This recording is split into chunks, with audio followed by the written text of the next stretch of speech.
கொண்டோர் என்னை மீட்டுக் கொண்டாரே. சம்பூரணமாக என்னை உங்களுக்கின்றேன். சம்பூரண அழகுள்ளோர் என்னை மீட்டுக் கொண்டீரே. சம்பூரணமாக என்னை உங்களுக்கின்றேன். பூரண அழகுள்ளவரே பூவிழந்த வார்த்தை அது நீரே போதும் வேறே வேண்டாம் எந்த நண்பரே. மண்ணுக்காக மாணிக்கத்தை விட்டிட மாட்டேன். வெறும் மண்ணுக்காக மாணிக்கத்தை விட்டிட மாட்டேன். எருசலேம் குமாரிகள் எந்தனை வளைந்தோரால் உம்மில் உள்ள எந்த நன்மை நீக்க முயன்றார். எருசலேம் குமாரிகள் எந்தனை வளைந்தோரால் உம்மில் உள்ள எந்த நன்மை நீக்க முயன்றார். உள்ளவரே பூவிழந்த வாழ்க்கை அது நீரே போதும் வேறே வேண்டாம் எந்த நண்பரே. மண்ணுக்காக மாணிக்கத்தை விட்டிட மாட்டேன். வெறும் மண்ணுக்காக மாணிக்கத்தை விட்டிட மாட்டேன்.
இன்றைக்கி அப்போஸ்தலர் 3ஆம் அதிகாரத்தில் எல்லாருக்கும் தெரிந்த சம்பவம் தான்.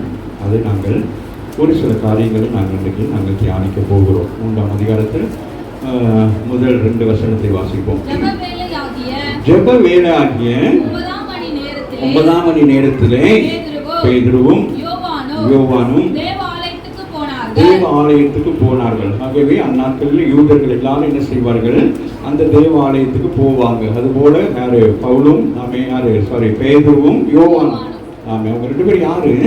அப்போஸ்தலர்கள். ஆமே, நாங்கள் 2ஆம் அதிகாரத்திலே பார்த்தீங்கன்னா தெரியும், அவங்க அபிஷேகம் பண்ணப்பட்டவர்கள். ஆனாலும் அவங்க என்னது வளமை போல யூதர்கள் என்ன செய்வாங்க? யூதர்கள் தேவாலயத்துக்கு போவார்கள். ஆமே ஆமே, அங்கே எல்லாரும் போயிட்டு அங்கே ஆண்டவரை ஆராதிக்கும்படி போவார்கள். ஆகவே அவங்க தேவாலயத்துக்கும் போகலாம், சபைக்கும் போகலாம். ஏன்னா அவங்க தேவனை தான் ஆராதிக்கிறார்கள். அதனால அவங்க புறப்பட்டு போறாங்க. அப்பொழுது ஒரு மனுஷனை சுமந்து கொண்டு வந்தார்கள். தேவாலயத்திலே பிரவேசிக்கிறவர்களிடத்தில் பிச்சை கேட்கும்படி நாடோறும் அவனை அலங்கார வாசல் எண்ணப்பட்ட தேவாலய வாசலிலே வைப்பார்கள். ஆமென். அப்ப அங்க இன்றைக்கு தலைப்பு வந்து சுமந்து கொண்டு வந்தார்கள். இன்னைக்கு தலைப்பு என்னது? சுமந்து கொண்டு வந்தார்கள். இதை குறித்து நான் முந்த நாள் நம்ம வெள்ளிக்கிழமை நினைக்கிறேன், வெள்ளிக்கிழமை திடீரென்று தான் இந்த வார்த்தை வந்தது. அந்த வார்த்தை இன்னைய வரைக்கும் இந்த வார்த்தையுடைய முழுமை எனக்கு தெரியவில்லை. ஆனாலும் உங்களோடு கூட நான் முற்படுகிறேன். ஆமென். ஆண்டவர் இன்னைக்கு யார் யார் இருதயத்தை தொட போகிறார்கள் தெரியலை. இந்த நிகழ்ச்சிகளை யூடியூப் மூலமாக ஃபேஸ்புக் பார்க்குறவர்களுக்கு கூட ஆண்டவர் அவர்களையும் கூட தொடுவார் என்று சொல்லி நான் விசுவாசத்தோடு கூட இந்த செய்திக்குள்ளாய் நான் வருகிறேன். ஆகவே கர்த்தர் உங்கள் ஒவ்வொருவரோடு கூட பேசுவார். நீங்களும் அந்த ஜெபத்தோடு கூட என்ன செய்ய வேண்டும்? இந்த வார்த்தைகளை கேளுங்கள், அது உங்களுக்கு பிரயோஜனமாக இருக்கும். அப்பொழுது தன் தாயின் வயிற்றிலிருந்து சப்பானியாய் பிறந்த ஒரு மனுஷனை சுமந்து கொண்டு வந்தார்கள் என்று சொல்லப்படுகிறது. அந்த மனிதனை குறித்து அப்போஸ்தலர் 3ஆம் அதிகாரத்தில் 4ஆம் அதிகாரத்தில் 22வது வசனத்தை வாசிப்போமானால், அப்போஸ்தலர் 4 மேற்பட்டவனாக இருந்தான் என்று சொல்லி இந்த வார்த்தை வந்தது. யோசித்து பார்த்தால் அவன் பிள்ளை பருவத்தில் இருந்தே அவன் என்ன செய்யப்பட்டிருக்கிறான்? அவன் சப்பானியாக. கிட்டத்தட்ட அவனுக்கு என்ன ஆயிட்டு? 40 வயதுக்கு மேலே ஆகிட்டு அப்படின்னு சொல்லப்படுகிறது. அப்போ நான் யோசித்து பார்த்தேன், நம்ம டக்குன்னு தாய் வயிற்றிலிருந்து பிறந்தவன் அப்படின்னா நம்ம ஒரு குழந்தையாகவே நம்ம அநேக நேரங்கள் நம்ம யோசிப்பது. ஆனால் இவன் அப்போ இது எப்படி இந்த சம்பவங்கள்லாம் நடந்திருக்கும் அப்படின்னு சொல்லி நான் யோசிக்க எனக்கு மனதுக்குள்ள ஒரு சிந்தை போய்கொண்டே இருந்தது. நிச்சயமாக அவன் அவர் யூதர்களாக இருந்தபடினாலே அவனை கட்டாயம் 8ஆம் நாளிலே என்ன செய்திருப்பார்கள்? பிரதிஷ்டை பண்ணுவதற்கு சபைக்கு கொண்டு போயிருப்பாங்க. ஆலயத்துக்களை கொண்டு போயிருப்பாங்க, பிரதிஷ்டை பண்ணியிருப்பாங்க. அதற்கு பிறகு இந்த பையனை என்ன செய்திருப்பாங்க? ஒரு குறிப்பிட்ட நாள் வரைக்கும் என்ன செய்திருப்பாங்க? ஆலயத்தில் கொண்டு போய் வச்சிருந்திருப்பாங்க. ஆலயத்துக்குள்ளே அம்மா அப்பா வச்சிருந்திருப்பாங்களா இல்லையா? பிள்ளை தானே, பலவீனமான பிள்ளையா இருக்கனால அவங்க கொண்டு போய் வச்சிருந்து அப்புறம் வயது வர வர வர வர வர ஆனுங்க அவனை என்ன செய்திருப்பாங்க? அப்படியே ஆலயத்தில் இருந்துட்டு அதுக்கு பிறகு என்ன செய்கிறாங்க? அந்த பையன் ஒரு வேலை அவனை அங்கே உள்ள அவங்களுக்கு மற்றவங்களுக்கு டிஸ்டர்பனாக இருந்திருக்கலாம். அதனால அப்படியே இருக்க கொண்டு வந்து அப்புறம் ஒரு குறிப்பிட்ட வயசுக்கு பிறகு தான் அவன் என்ன செய்திருப்பாங்க? வெளியிலே அமர வைத்திருப்பார். இப்படியே அமர வைத்து கொண்டே இருக்கிறாங்க. இப்படியே காலங்கள் போய்கொண்டே இருக்குது. தாய் தகவல் வந்து கொண்டே இருக்கிறாங்க. இவனுக்கு வயது என்ன ஆயிட்டு? 40க்கு மேலே ஆயிட்டுன்னே சொல்லப்படுகிறது. அப்போ உங்க என்ன இதில் காரணம் கேட்டால், அந்த குழந்தை பருவத்தில் இருந்து என்ன செய்திருக்கிறாங்க? அவனை என்ன செய்றாங்க? சுமந்து கொண்டே வராங்க. அந்த தாயும் தகப்பனும் என்ன செய்றாங்க? சுமந்து கொண்டே வராங்க. தேவாலயத்துக்கு வராங்க. தேவனை தரிசிக்கிறாங்க. ஆலயத்தில் வந்து ஆராதனையில் பங்கு கொள்றாங்க. ஆனால் அவங்களுக்கு என்னது? ஒரு சுமை ஒன்று இருக்கிறது. இந்த காலை வேளையிலே அதுதான் எனக்கு அந்த வார்த்தைகள் எனக்கு மிக கடினமாக இருந்தது. அப்போ அவங்க என்ன செய்கிறாங்க? அந்த சுமையை என்ன செய்கிறாங்க? ஒரு குறிப்பிட்ட காலம் வரைக்கும் அந்த சபைக்குள்ளே வைத்திருந்தாங்க, ஆலயத்துக்குள்ளே வைத்திருந்தாங்க. அதற்கு பிறகு அந்த பையனை என்ன செஞ்சிருப்பாங்க? வெளியில கொண்டு வந்து வச்சுட்டாங்க. ஆனால் அவங்களுடைய ஆராதனை முடிஞ்சாலும் என்ன தோணும் அவங்களுக்கு? இவனை சுமந்து கொண்டு போக வேண்டும். அதுதான் எனக்கு ஒரு பெரிய ஒரு இதாக இருந்தது. அப்போ அவனை என்ன செய்ய வேண்டும்? அவன் அந்த சிறு பிராயத்திலிருந்தே அந்த தாய் தகப்பன் சுமந்து சுமந்து சுமந்து ஆமீன். அவன் ஒரு 15-20 வயசா இருந்தா கூட அந்த தகப்பன் என்ன செய்திருப்பாரு? அவரை சுமந்து இருப்பார். ஏன்னா அந்த பழக்கம், ஏன்னா ஒவ்வொரு நாளும் சுமந்துருக்கிறாங்க. சுமந்து அவனை தூக்கிறது, தூக்கி சில பேருக்கு அது என்ன ஆகிடும். நான் அநேக நேரங்களை பார்த்துருக்கிறேன்னு. அப்படிப்பட்டவங்களும் அந்த சின்ன பிள்ளைகளாக இருந்தவங்க பெரிய ஆளா வந்து கூட என்ன செய்வாங்க, அந்த சுமை அவங்களுக்கு என்னவா இருக்காது, சுமையாக இருக்காது. ஆனால் அவங்களுக்கு என்னது, அப்போ வெளியில போனோன்னு நம்ம பிள்ளை என்ன செய்யணும், சுமந்து கொண்டு போக வேண்டும் என்று சொல்லி அவங்க என்ன செஞ்சிருப்பாங்க. அவன் அப்படி சுமந்து கொண்டே போறாங்க. அப்புறம் ஒரு குறிப்பிட்ட காலத்துக்கு பிறகு அவங்களும் வயதாகிட்டு, ஒரு கதையாக நீங்க லைவா நீங்க யோசித்து பார்க்க வேண்டும். எனக்கு ஆண்டவர் வெளிப்படுத்தினபடி லைவா அங்க பார்க்கிற பொழுது, அப்புறம் குறிப்பிட்ட காலங்களுக்கு பிறகு இந்த தாய் தகப்பன் வயதாக அப்புறம் என்ன நடக்கிறது, யாரோ ஒருவர் என்ன செய்றாங்க, சபையில இருக்கிறவங்க என்ன செய்றாங்க, ஆலயத்தில் இருக்கிறவங்க என்ன செய்றாங்க, அந்த பெற்றோருக்கு உதவி செய்யறாங்க. ஒரு ஆமீன் சொல்லுங்க. வாசிங்களே. அப்பொழுது தன் தாயின் வயிற்றிலிருந்து சப்பானியாய் பிறந்த ஒரு மனுஷனை சுமந்து கொண்டு வந்தார்கள். ஆமீன். அப்படி சுமந்து கொண்டு வராங்க. யாரோ என்ன செய்யணும், இவன் இப்போ வயதாயிற்று, அதனால இவனை தூக்கி சுமக்க முடியாது. 40 மேல் வயதாயிற்று. அப்ப பெரிய ஆளுன்னு ஆமீன். அப்ப பெரிய ஒரு மனுஷனை சுமந்து கொண்டு வாரதா இருந்தா இவ்வளவு கடினமாக இருக்கும். அப்படி சுமந்து கொண்டு வருகிறார்கள். தேவாலயத்திலே பிரவேசிக்கிறவர்களிடத்தில் பிச்சை கேட்கும்படி நாடோறும் அவனை அலங்கார வாசல் எண்ணப்பட்ட தேவாலய வாசல் அண்டையிலே வைப்பார்கள். நம்ம ஒவ்வொரு நாளும் கொண்டு வந்து வைக்கிறாங்களா தேவாலயத்துல. அப்ப அந்த சூழ்நிலைகள் எல்லாம் பார்க்கிறோம். அந்த சூழ்நிலைகள் எல்லாம் லைவா பார்க்கிற நேரம் எப்பொழுதும் ஒரே மாதிரி இருக்காது. அம்மாவே இல்லையா, சில நேரங்களில் காற்று வரும், சில நேரங்கள் மழை வரும், சில நேரங்கள்ல அந்த சீதோசன நிலையெல்லாம் மாறி. ஆனால் அவனை கொண்டு வந்து எங்க வைப்பாங்க, அந்த அலங்கார வாசல்லையே தான் பார்ப்போம். அவன் எத்தனை பாடுகளுக்கு மத்தியிலே அவன் அங்க அமர்ந்திருக்க கூடும். அம்மாவே இல்லையா, அங்க அந்த வாசல்ல உட்கார்ந்து இருக்கிற பொழுது அவன் போகிற வரக்கூடிய எது பார்த்துருப்பான், வார போறவங்களெல்லாம் என்ன பார்த்துருப்பான், நடக்கிற கால்களெல்லாம் பார்த்துருப்பான். அம்மாவே இல்லையா, கால்களை பார்த்து நமக்கு ஏன்னா அவனுக்கு சான்ஸ் இல்லை. ஏன்னா பிறவிலே என்ன ஆயிட்டான், சப்பானி ஆயிட்டான். அதனால எந்த டாக்டர்களும் அந்நாட்கள் இருந்திருந்தாலும் என்ன செய்ய முடியாது, அவனை சுகமாக்க முடியும். ஆனால் அந்த இடம் மிக முக்கியமான ஒரு பெரிய ஒரு ஆலயமாக இருக்கிறது. வேதத்திலே நாங்கள் வாசிக்கிற பொழுது யோவான் 10ஆம் அதிகாரத்தில் 23ஆம் வசனத்தை வாசிப்போமானால், அந்த மண்டபத்துக்கு இயேசு கிறிஸ்து என்ன செய்திருக்கிறார் வாசிக்கிறேன். அப்போ இயேசு அந்த மண்டபத்துக்கு போயிருக்கிறார். இவனை பார்க்கல, இவனை சந்திக்கக்கூடிய வாய்ப்பு இல்லை. ஆமீன். அதே போல 3:11 வாசிப்போமானால் அப்போ சொல்ல 3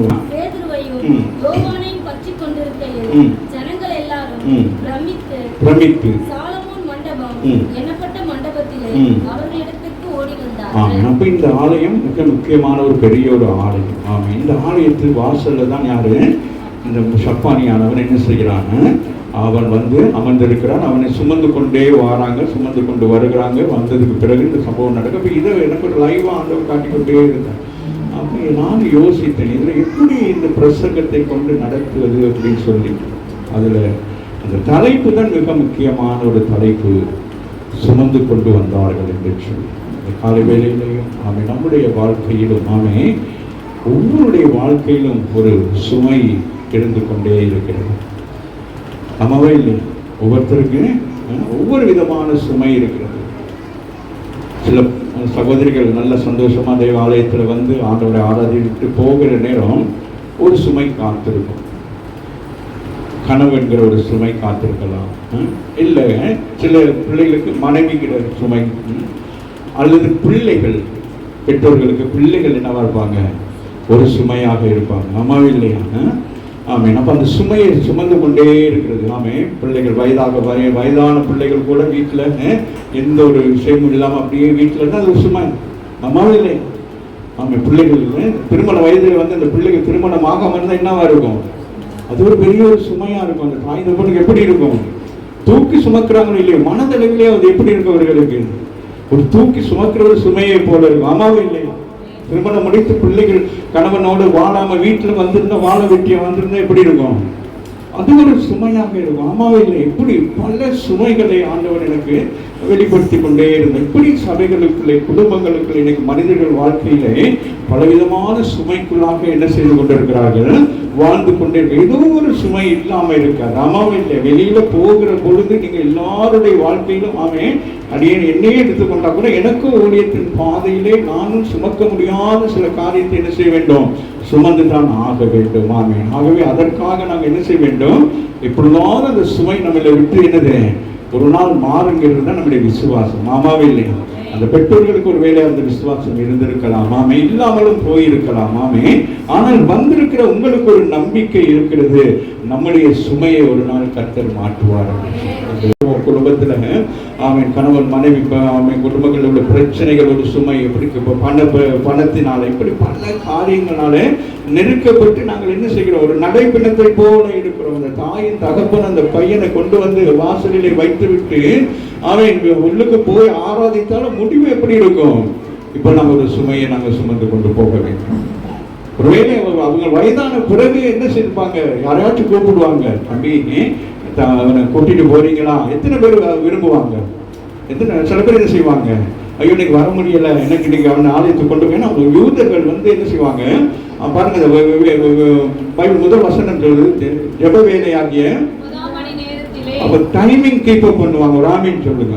ஆமே, நேரத்தை என்ன செய்வாங்க, அப்ப அவங்க பதறி போவாங்க, ஐயோ ஆலயத்துக்கு போகணும், ஆமே, ஆனால் இவரை என்ன செய்யணும், சுமந்து கொண்டு போகணும், வீட்டில் விட்டுட்டு போகக்கூடாது என்று சொல்லி இந்த தாய்தம் என்ன செய்வாங்க, அது ஒரு சுமையாக இருக்கும். அதுக்கு பிறகு யாராவது பிடிச்சி அதை அழைத்து கொண்டு போய் ஆமீன், அதுக்கு பிறகு என்ன நடக்கும், ஆமீன், ஆராதனை முடிஞ்சோன்னு என்ன செய்வாங்க, இந்த பிள்ளையை கொண்டு போறதுக்கு யாராவது தேவையில்லை. குறிப்பிட்ட காலம் வரைக்கும் அவர்களால் அந்த சுமையை சுமக்க முடிந்தது.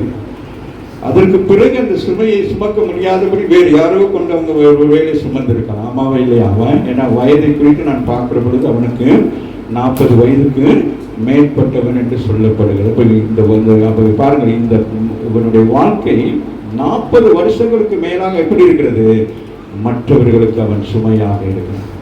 இன்னைக்கு நாமும் சில நேரங்களில் படித்திருப்போம், ஆனாலும் நாமே பெற்றோருக்கு சுமையாக இருந்து கொண்டிருப்போம். எந்த ஒரு வேலைக்கு போகாம அப்படியே இருக்கிறது. அந்த என்னதான் இருந்தாலும் இப்போ நாங்கள் சொன்னது போல அப்படியே இருந்தால் எப்படி இருக்கும், ஒரு பெற்றோருக்கு எப்படி இருக்கும், பிள்ளைகளை படிக்க வைத்து அந்த பிள்ளைகள் படிச்சுட்டு வேலைக்கு போகாம வீட்டில் இருந்தால் அது ஒரு பெரிய என்னவா இருக்கும், என்னதான் இருக்கலாம், எல்லாம் இருந்தாலும் என்ன இருக்கும், எப்படி இருக்கும், பாரமா இருக்கும். அப்படியே பாரமா இல்லாட்டி அக்கம் பக்கம் கூட என்ன செய்வாங்க, மகன் படிச்சுட்டு இருந்தானே என்ன ஆயிட்டான், மகள் படிச்சுட்டு இருந்தாலும் என்ன ஆயிட்டு அப்படின்வாங்க. படிச்சுட்டாங்க, வேலைக்கு போய்கிட்டு இருக்காங்க. ஆமாவா, இப்ப என்ன செய்யுங்க, என்ன பார்த்துட்டு இருக்கிறீங்க, அடுத்த சுமை ஒண்ணு இருக்கு, என்னது, திருமணம்ங்கிற சுமை இருக்கிறது. ஆமா, திருமணமே முடித்த பிறகு இன்னொரு சுமை என்ன இருக்கிறது, என்ன சுமை, அடுத்த சுமை குழந்தை, அது பெரிய சுமையா இருக்கும். ஆமா, இப்படி என்னது, அழுகையும் புலம்பலும் தான் எல்லாரும், ஆனால் வெளியிலே காட்டிக் கொள்ள முடியாது. ஆமே, என்னது, ஒவ்வொருத்தரும் ஆமே சில நேரங்களில் வாலிப பிள்ளைகளை அநேக நேரங்களில் தாய்மார்கள் ஆமே சபைகளுக்கோ அல்லது ஃபங்க்ஷனுக்கோ ஏன் கூட்டிட்டு போவாங்க, என் பிள்ளைக்கு எப்படியாவது ஒரு வரம் கிடைக்காதா என்று சொல்லி, அது ஒரு சுமை. ஆமே, இப்படி பல சுமைகளை ஆமே அப்படி அடுக்கிக் கொண்டே போகணும். ஆகவே ஆனால் தேவ ஆலயத்தின் வாசலிலே வந்து அவன் என்ன செய்யப்பட்டிருக்கிறான், அமர வைக்கப்பட்டிருக்கிறான். ராமேஸ்வரம் இந்த கால வேளையில நீங்களும் பலவிதமான சுமையோடு கூட வந்து ஆமே வேறு இடத்துக்கு நீங்கள் வரவில்லை. உங்களுடைய சுமைகள் எல்லாவற்றையும் கொண்டு வந்து எங்க வைத்திருக்கீங்க, தேவ ஆலயத்துக்களே வைத்திருக்கீங்க. ஆகவே அந்த நாள் அவனுக்கு ஒரு ரட்சணை நாளாக காணப்பட்டது. ராமேஸ்வரம் அத்தனை வருஷங்கள் ஆமே சுமந்து தீர்த்த ஒரு பயங்கரமான ஒரு சூழ்நிலை மாற்றப்படுகிற ராமேஸ்வரம். எது இன்றைக்கு உங்களுக்கு கவலையாக நீங்க இந்த இடத்துல சுமந்து கொண்டு வர்றீங்க, எந்த ஒரு பிரச்சனையும் இன்னைக்கு தீர்வு கிடைக்குமா, இன்னைக்கு எனக்கு தீர்வு கிடைச்சா போதும், இந்த நாள் வரைக்கும் நான் அதே ஒரு போராட்டத்துக்குள்ளே இருக்குன்னு எத்தனை பேர் இந்த நேரத்தில் விசுவாசத்தோடு வந்திருக்கீங்க. நிச்சயமாக கர்த்தர் என்ன செய்வாங்க, ஒரு அற்புதத்தை செய்கிறவராக இருக்கிறார். ஆகவே தான் இந்த மாதம் நமக்கு ஆண்டவர் வாக்குத்தத்தம் பண்ணினார். என்ன வாக்குத்தத்தம், நான் உனக்கு இளைப்பாறுதல் தருவேன் என்று சொன்னார். கடந்த நாட்களில் நாங்கள் தியானித்தோம். இயேசு என்ன சொன்னாரு, வருத்தப்பட்டு பாரம் சுமப்பவர்களே நீங்க எல்லாரும் என்ன செய்யணும், என்னிடத்தில் வாருங்கள், நான் உங்களுக்கு இளைப்பாறுதல் தருவேன் என்று. பரிசுத்த ஆவியானவர் சொல்லுகிறார், நீங்கள் என்னிடத்தில் வருகிறீர்களோ இல்லையோ, நான் உங்களிடத்தில் வந்து உங்களுக்கு நான் விடுதலை தருகிறேன் என்று சொல்லுகிறார். ஆகவே இந்த இடத்துல ஆமே பேதுருவும் யோவானும் ஆமீன் பரிசுத்த ஆவியை பெற்றுக்கொண்டார்கள். அந்த இதில் பெந்தெகோஸ்து நாளிலே என்ன பெற்றுக்கொண்டாங்க, ஆவின் அபிஷேகத்தை பெற்றுக்கொண்ட பிறகுதான் அவங்க என்ன செய்வாங்க, தேவாலயத்துக்கு போறாங்க. ஒரு ஆமென் சொல்லுங்க. அதுவும் சாதாரண ஆட்கள் அல்ல. யாரு? பேதுரு, யோவான், யாரு? அப்போஸ்தலர்கள். அவங்களுடைய சபையில எத்தனை பேரு? 3000 பேர் ரட்சிக்கப்பட்டு ஒரு சபை நடத்தப்படுகிறது. ஆனால் யூதர்களுடைய பண்பாட்டின்படி தேவாலயத்துக்கு அவங்க என்ன செய்யணும்? போக வேண்டும். ஆமென் சொல்லுங்க. ஆனா அவங்க தேவாலயத்துக்கு போகாம இருக்க முடியாது. அவங்க கட்டாயம் போகணும். ஏன்னா அவர்கள் தேவனை தான் ஆராதிக்கிறார். நீங்கள் நானும் புறஜாதி ஜனங்களா இருக்கிறபடினாலே நாங்கள் தேவாலயத்துக்கு வந்து சபைக்கு வந்து தேவனை இயேசுவை ஏற்றுக்கொண்ட பிறகு நாங்கள் என்ன செய்ய முடியாது? நாங்கள் முன்பு ஆராதித்த இடங்களுக்கு நாங்க ஒரு நாள் போகக்கூடாது. ஆனா இவர்களுக்கு கட்டளை, இவர்களுக்கு போகலாம். ஏன்னா தேவனை தான் ஆராதிக்கிறார்கள். அதனால பிரச்சனை இல்லை. அதனால அவர்கள் என்ன செய்யறாங்க? தேவாலயத்துக்கு போறாங்க. சம்பவத்தை வாசித்து நாங்கள் முடிக்கலாம். ஆகவே வாசிங்கள். இப்ப முதல்ல இருந்து வாசிட்டு வருவோம். ஆமா, ஜெப வேலையாகிய ஆமா, அந்த ஜெப வேலை என்பது மிக முக்கியமானது. ஆவிக்குரிய பிள்ளைகளுக்கு இது ஆரம்பம் முதல் நாமே நமக்கு முடிவு வரைக்கும் அது என்னது? ஜெப வேலை தான். ராமின்னு சொல்லுங்க. அங்க ஆண்டவர் வந்திருப்பார். தெய்வ ஆலயத்தில் வந்து என்ன செய்வார்? ஆண்டவர் அமர்ந்திருப்பார். ராமின்னு சொல்லுங்க. ஒரு தலைவரோ ஒரு அதிகாரியோ ஒருத்தர் உங்களிடத்துல அவங்களோட பிரச்சனைகளோடு நீங்க வந்திருக்கிற பொழுது அந்த பிரச்சனையை தீர்க்க வேண்டுமானால் அவர்கள் என்ன செய்வாங்க? முன்பதாக வந்து அமர்ந்திருப்பாங்க. ஆமாவே இல்லையா? அதுதான் சரியான ஒரு பாலிசி. ஆமீன். ஆட்கள் எல்லாம் வந்த பிறகு வரணுங்கிறது ஒரு பாலிசி அல்ல. அது வருவதற்கு முன்பதாக என்ன செய்வாங்க? அதிகாரிகள் வந்து அமர்ந்திருப்பாங்க. இன்றைக்கு அப்படி இல்லை. நீங்க ஊழியத்திலையும் சரி, சபையிலையும் சரி, எல்லா இடங்களையும் ஆமீன். சில நேரங்களில் நாம இப்ப நானும் சில இடங்களில் பிரசங்கி போகணும்னா என்ன சொல்லுவாங்க? பாஸ்டர் கொஞ்சம் லேட் ஆகி வாங்க பாஸ்டர், ஆட்கள் எல்லாம் வந்த பிறகு வாங்கன்னு. அது எக்ஸிபிஷன். ஆட்கள் எல்லாம் வந்த பிறகு வர்றது தானே அதோட எக்ஸிபிஷன். ஆட்கள் எல்லாம் எனக்கு இவ்வளவு ஜனங்கள் வாராங்க, அதுக்கு பிறகு நீங்க வந்து இவ்வளவு ஜனங்கள் இருக்கு அப்படின்னு சொல்லி அந்த பாஸ்டரை மேன்மைப்படுது அல்ல. ஆமே, எங்கு போனாலும் நம்ம என்ன செய்யணும்? அந்த நேரத்துக்கு நாங்கள் போக வேண்டும். ஆமீன் சொல்றோம். ஏன்னா நமக்கு முன்பதாக தேவன் என்ன செய்வான்?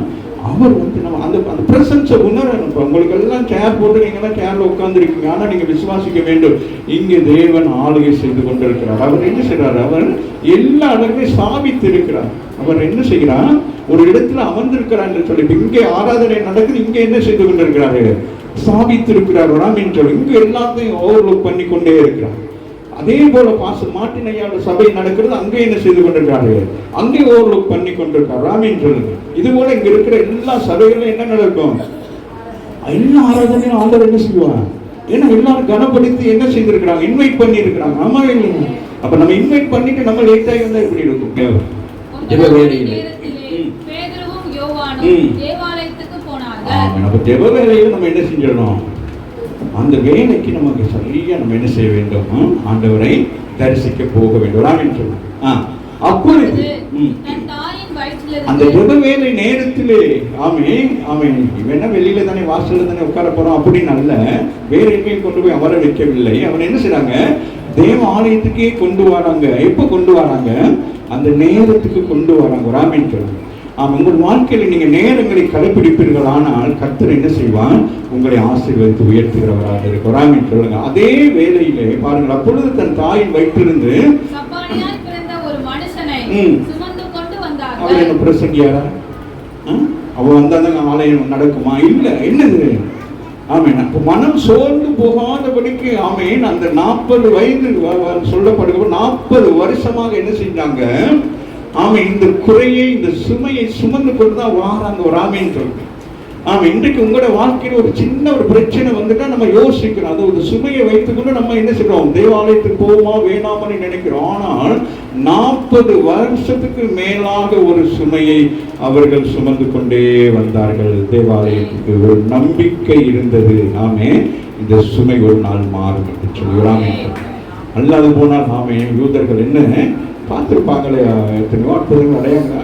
பெரிய ஒரு ரீசன் என்னன்னு கேட்டால், நான் வாசிக்கிற நேரம் இயேசு என்ன செய்திருக்கிறாரு? அந்த சபைக்கு வந்திருக்கிறார், அந்த ஆலயத்துக்கு வந்திருக்கிறார். ஆமே, ஏன்னா இயேசு ஆலயங்கள் எல்லாம் பிரசங்கிக்கிற நேரம் இந்த மாதிரி யாருக்கு இவன் கண்ணில் படலை. ஏன்னா அவன் ஆலயத்துக்குள்ள எங்க இருந்துட்டான்? ஆலயத்துக்கு வெளியில இருந்துட்டாங்க. இல்ல அந்த வாசம். அப்பொழுது தன் தாயின் சப்பானியாய் பிறந்த ஒரு மனுஷனை சுமந்து கொண்டு வந்தார்கள். தேவாலயத்திலே பிரவேசிக்கிறவர்களிடத்தில் பிச்சை கேட்கும்படி. இப்ப அவன் என்ன ஆலயத்துக்கு வந்துக்கிட்டு சிறு குழந்தையில இருந்து வந்து கொண்டு வந்தான். இப்படியே வந்து இப்ப அவனுக்கு ஒரு என்ன வேணும்? ஆகாரம் வேணும். ராமன் சொல்லுங்க, அவனுக்கு ஒரு வாழ்க்கை வேணும். படிப்புள்ள எதுவுமே இல்லை. ஒரு யூதனாக இருந்து கூட அவன் என்ன செய்ய வேண்டியவனாக இருக்கிறான்? தனக்கு ஒரு என்னது ஒரு ஆதாரம் வேணும், எனக்கு தனக்கு ஒரு தேவை வேண்டும் என்று சொல்லி என்ன செய்ய வச்சுட்டாங்க? அவனை பிச்சை கேட்கும்படி நாடோறும் அவனை அலங்கார வாசல் எண்ணப்பட்ட தேவாலய வாசல் அண்டையிலே வைப்பார்கள். அப்போ அவனுக்கு என்னது அது ஒரு தொழில் ஆகிருச்சு. ராமன் சொல்லுங்க, நம்முடைய வாழ்க்கையில் சில நேரம் சில சுமைகள் நம்ம வாழ்க்கையை என்ன செய்யும்? நம்ம இருந்த நிலைமையை விட்டு அப்படியே கொண்டு போயிடும். ஆமாவே இல்லையா? சில கவலைகள், சில வேதனைகள், சில சஞ்சலங்கள் நம்முடைய வாழ்க்கையில் இருக்கிக் கொண்டே இருந்து என்ன செய்வோம்? ஏதாச்சும் செய்வோம். ஆமாவே இல்லையா? நம்முடைய வருமானத்துக்காக நமக்கு ஒரு பெரிய ஒரு ஆசீர்வாதத்தை ஆண்டவர் வைத்திருப்பார். ஆனால் நம்ம என்ன செய்வோம்? அந்த ஆசீர்வாதத்தை நமக்கு பெற்றுக்கொள்வதற்கு நமக்கு அநேக விதமான சூழ்நிலைகள் இருக்கும். அதுபோல இவர்களுடைய வாழ்க்கையில் இவனை கொண்டு ஒண்ணுமே செய்ய முடியாது. கடைசியா அவங்களோட வாழ்க்கைக்கு என்னது ஒன்று கடைசி வரைக்கும் பிழைக்க வேண்டும் என்று சொன்னா என்ன செய்ய வேண்டும்? ஏதோ ஒன்று செய்ய வேண்டும் என்று சொல்லி அவனை அங்க கொண்டு வந்து வச்சுட்டாங்க. தேவாலயத்திலே பிரவேசிக்க போகிற பேதுருவையும் யோவானையும் அவன் கண்டு பிச்சை கேட்டான். அப்ப எல்லாம் வல்லமை போல அவன் என்ன செய்கிறான்? வருகிற போகிறவங்க எல்லாரிடத்திலும் என்ன செய்வான்? கை நீட்டுறது தானே. எல்லாருமே அப்படித்தானே. ரோடுகள் எல்லாம் பார்த்தோம்னா, பஸ் ஸ்டாண்டுகள்ல, ரயில்வே ஸ்டேஷன்கள் எல்லாம் பார்த்தோம்னா என்ன நடக்கும்? எல்லார்ட்டையும் என்ன செய்வாங்க?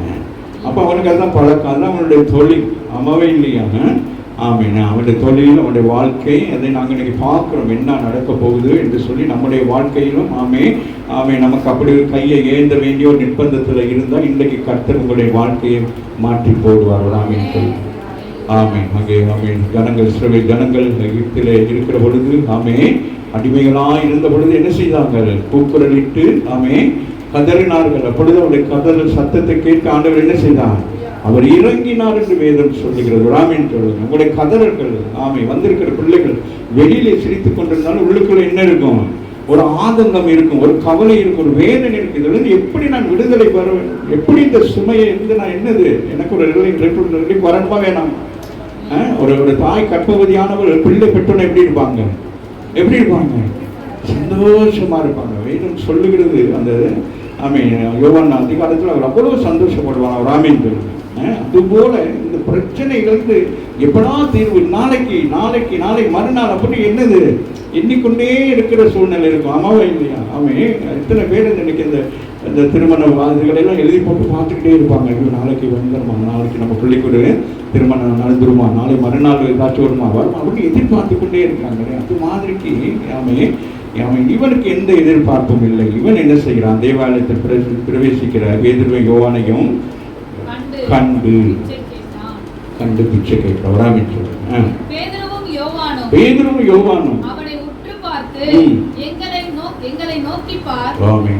யோவான் என்ன செய்றாங்க? உற்று நோக்க சொல்றாங்க. அப்படின்னா என்னது? கடந்த நாட்கள் நாங்கள் தியானித்தது போல உற்று பார்க்கறது என்னது? ஆராய்ந்து பார்க்க வேண்டும். ராமன் இன்றைக்கு ஆவிக்குரிய பிள்ளைகளாகி நீங்க என்ன செய்ய வேண்டும்? ஆராய்ந்து பார்க்க வேண்டியவர்களாக இருக்க. ஒவ்வொரு காரியத்தையும் என்ன செய்ய வேண்டும்? ஆராய்ந்து பார்க்க வேண்டும். அதுதான் ஆண்டவர் அங்கே நாங்கள் பார்க்கிறோம். உற்று பார்க்க வேண்டும். ஒருவருடைய செயல்பாடுகளை பார்க்க வேண்டும். வந்திருக்கிறவர்கள் எல்லாரையும் போல அல்ல, இவர்கள் இருவரும் எப்படி இருக்கிறாங்க? வித்தியாசமானவர்கள். ராமன் கடந்த 15ஆம் தேதி வந்த நேரத்தில் எப்படி இருந்தீங்கன்னா போற நேரம் இந்த பாருங்க சாட்சி சொன்னது போல இப்போ இவங்க 2 பேரும் என்ன சொல்றாங்க? ஒரு தைரியம். இவங்க என்ன சொல்றாங்க? நீ தேவாலயத்துக்கு வெளியில இருக்கிற, நீ எல்லா ஜனங்களை பார்க்கிற, ஆனால் இன்றைக்கு நீ பார்க்கிற மனிதர்கள் வித்தியாசமானவர்கள். நீங்கள் நானும் எப்படி இருக்க வேண்டும்? வித்தியாசமானவர்களாக இருக்க வேண்டும். இயேசு இந்த பூமியில எப்படி நன்மை செய்ய சுற்றி திரிந்தாரோ அதுபோல அவருடைய ஆவின் அபிஷேகத்தில் பெண்ணப்பட்ட நீங்கள் தங்களை குறைவுள்ளவர்களாய் காணப்படக்கூடாது. நீங்கள் நிறைவுள்ளவர்களாக இருக்க வேண்டும். எங்கு போனாலும் என்ன செய்ய வேண்டும்? ஏதோ ஒரு நன்மையான காரியத்தை செய்ய வேண்டும். நான் உங்களுக்குள்ள இருக்கிற பரிசுத்த ஆவியானவர் நேற்று நாளில் அன்னைக்கு நான் தியானித்த பொழுது நான் சொன்னது போல அவர் என்ன செய்வான்? அவர் ஒர்க் அவுட் பண்ணிக்கொண்டே இருப்பார். ராமன் சொல்லுங்க, அவர் நம்மை கொண்டு ஏதோ ஒரு காரியத்தை செய்ய வேண்டும். அப்படி செய்கிற பொழுது அங்கே ஆண்டவருடைய நாமம் மகிமைப்படும். ராமன் சொல்லுங்க, கால வேளையில் வந்திருக்கிற நீங்களும் நானும் தேவ நாமத்தை மகிமைப்படும்படி தான் உங்களை என்னை அழைத்திருக்கிறார். ராமன் சொல்லுங்க. பேதுருவும் யோவானும் பேசாம அவங்க போயிருக்கலாம். என்னது, அவங்க ஏதோ ஒன்று போட்டுட்டு போயிருக்கலாம், போடாம கூட போயிருக்கலாம். நம்ம போடாம போவோமே அந்த மாதிரிக்கு அவரும் என்ன இருக்கலாம், போடாம கண்டு காணாத மாதிரி போயிருக்கலாம். ஆமாவா இல்லையா? ஆனால் அவங்க என்ன சொல்றாங்க, இன்னைக்கு நீ என்ன செய்யணும், உற்று பார்க்க வேண்டும். ராமன் சுமையோடு இருக்கிற நீங்க என்ன செய்ய வேண்டும், மனுஷனை அல்ல, மனுஷனுக்குள் இருக்கிற அந்த பரிசுத்த ஆவியை உற்று பார்க்க வேண்டும். நீங்க உற்று பார்க்கிற பொழுது உங்களோட விசுவாசம் என்ன செய்ய வேண்டும், கட்டி எழுப்பப்பட வேண்டும். அப்ப இங்கிருந்து வருகிற வார்த்தை நீங்கள் உற்று கவனித்து பார்க்கிற பொழுது அந்த வார்த்தைக்கு ஒரு வல்லமை இருக்கும். அந்த வல்லமை உங்களை என்ன செய்யும், உங்களுடைய வாழ்க்கையை புரட்டி போடுகிறதாக இருக்கிறது. ஏதோ வந்தோம் போனோம் அப்படின்னு இருக்கக்கூடாது. அந்த வார்த்தையில இருக்கிற அந்த பலனை, அந்த வார்த்தையில இருக்கிறதான அந்த சம்பூரணமான ஆசீர்வாதத்தை என்ன செய்ய வேண்டும், பெற்றுக்கொள்ள வேண்டும். ராமன் சொல்லுங்க, 40 வருஷங்களுக்கு மேலாக அவன் என்ன இருக்கிறான், ஒரு என்னது மற்றவர்களுக்கு சுமையாக இருக்கிறான். ராமன் சொல்லுங்க, இன்னைக்கு எத்தனை பேர் ராமே சுமையாக இருக்கிறீங்க உங்களோட வாழ்க்கையில்? எத்தனை பேர் சில காரியங்களுக்கு உடன்பாடு இல்லாம ஒருத்தருக்கு என்னவா இருக்கிறீங்க, ஐயோ இதுவா, இதை வச்சுக்கிட்டு நான் பரவாயில்ல பாருங்க எப்படி அம்மாவும் இல்லையா, ஆனால் வெளியில சொல்ல முடியாது. சிலருக்காக செஞ்சுக்கிட்டு பேசணும், இதனால என்ன செய்ய முடியுது அப்படி நம்ம நினைக்கிறோமா இல்லை? எத்தனை பேர் அப்படி நினைக்கிறீங்க எனக்கு தெரியாது. ஆமாம், ஆண்டவர் உங்கள் உள்ளத்தை திறந்து பேசி கொண்டிருக்கிறார், உங்கள் உள்ளத்தோடு கூட பேசி கொண்டிருக்கிறார். ராமின்னு சொல்லுங்கள். ஆகவே பேதுரும் யோவானும் அவனை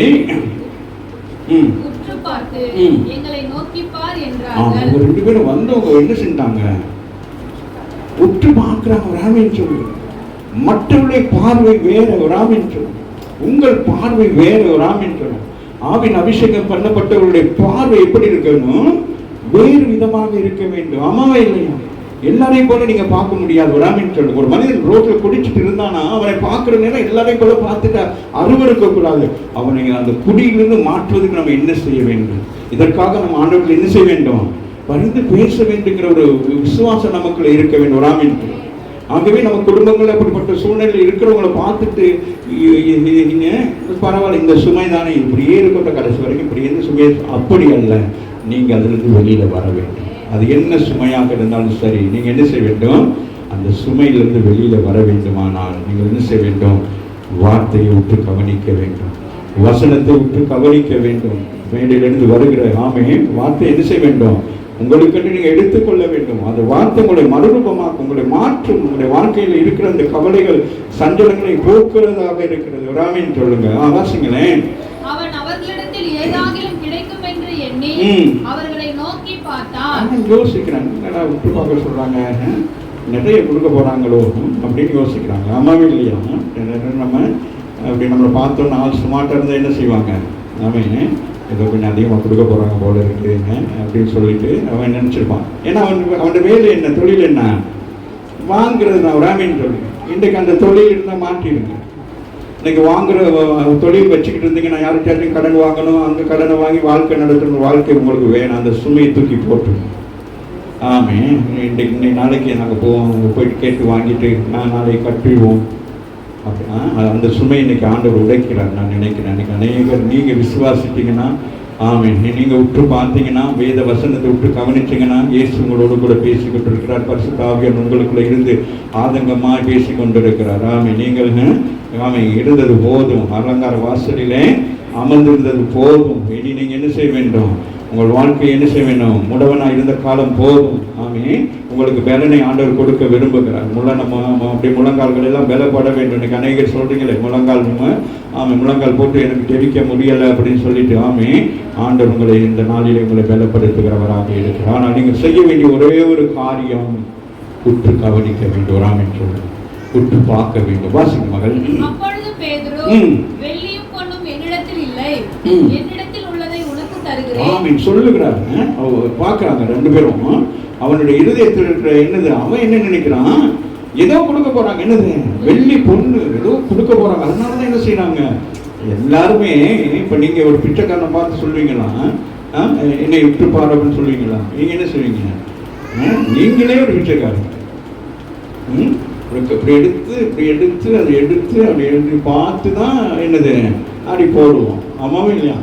ஒரு 10 ரூபா வந்தா கூட சின்ன ஹோட்டலுக்கெல்லாம் போனா அந்த டிப்ஸ் வைக்கணும்னா கூட நமக்கு எப்படி இருக்கும், இங்கே வைக்கலாம் வைக்காம விடலாம். ஆனால் அவங்க நமக்கு என்ன செய்கிறாங்க, பணிவிடை செய்கிறாங்க. ஆமாவும் இல்லையா?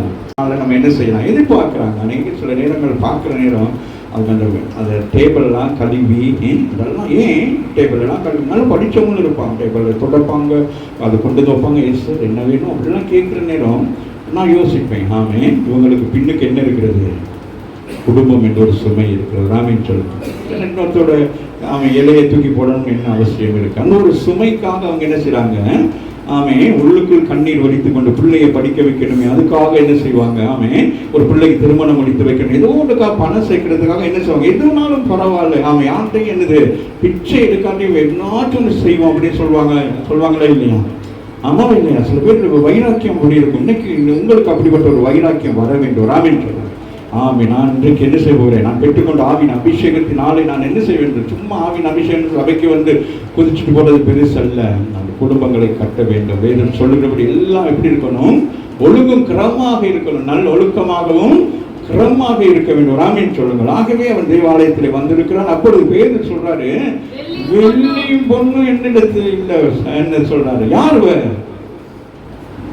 சொல்லுங்களேன், வெள்ளிக்கும் பொண்ணுக்கும் அதிகாரியான ஒரு பெரிய ஒரு ஃபிஷர்மேன், அநேக கப்பல்கள் படகுகள் வைத்து என்ன செய்தாரு, வேலை செய்து கொண்டிருந்தார். ராமின் சொல்லுங்க. அப்படி இருந்தும் இயேசு சொன்ன ஒரே ஒரு வார்த்தையை கேட்டு என்ன செய்தாரு, மீனை பிடித்து கொண்டு ஆச்சரியமாக மீனை பிடித்து கொண்டு வந்து படகுகளை கொண்டு வந்து இறக்கி வைத்து விட்டு அவர் என்ன செய்வார், இயேசுவோடு கூட வருவார். ராமின் சொன்ன அதுதான் அந்த ஒரு ஆசீர்வாதம். ராமின் சொன்ன உங்கள் வேலையை விட்டுட்டு நீங்கள் ஊழியத்துக்கு வந்தீங்கன்னா ஆண்டவரே உங்களை போஷித்து நடத்துவார். ராமின் சொன்னார்.